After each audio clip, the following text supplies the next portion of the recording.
Hi friends, இப்போ நம்ம சக்திவேல் பார்க்க போகிற சக்திவேலில் வந்துட்டு சிக்கல் சிவபதி சொல்கிறாரு, இந்த உலகத்தில் இந்த ஜில்லாவிலே என்ன எதிர்க்க எவன்டா இருக்கான் அப்படின்னு சொல்கிறாங்க. தம்பி, நீ மறந்துட்ட, உன்னை எதிர்க்க உன்னோட பிள்ளையே நிற்கிறாங்கிறது தெரியல. எந்த வக்கீல் வந்துட்டு என் பிள்ளை வேலனே போய் சொன்னாலும் நான் சொல்கிறேன் அந்த மீறி எவன்டா முதல்ல வக்கீல் கேஸ் எடுப்பான் அப்படின்னு சொல்லி பேசிகிட்டே இருக்காரு.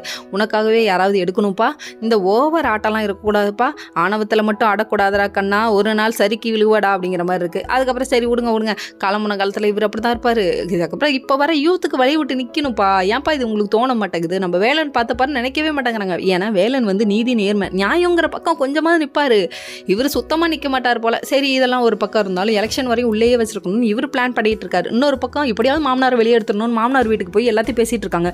உடனே சேர் இருந்துட்டு பட்டும் படாமல் நீங்கள் ஒன்றும் பார்க்க தேவையில்ல அப்படிங்கிறாங்க. செல்வியும் உடனே அதுக்கு தான் அண்ணன் இருக்கான்ல, இதுக்கு மாமா பார்க்க வேணாம்னு சொல்லிட்டு மொத்த குடும்பமும் நம்ம வேலனை தூக்கி அப்படியே அசிங்கப்படுத்தி அனுப்புதுங்க. உடனே மீனாளுக்கு வந்துச்சு இப்போ கோவம், எங்க அண்ணனை எதுக்கு அசிங்கப்படுத்துறீங்க அப்படி இப்படின்னு பேச ஆரம்பிச்சாங்க.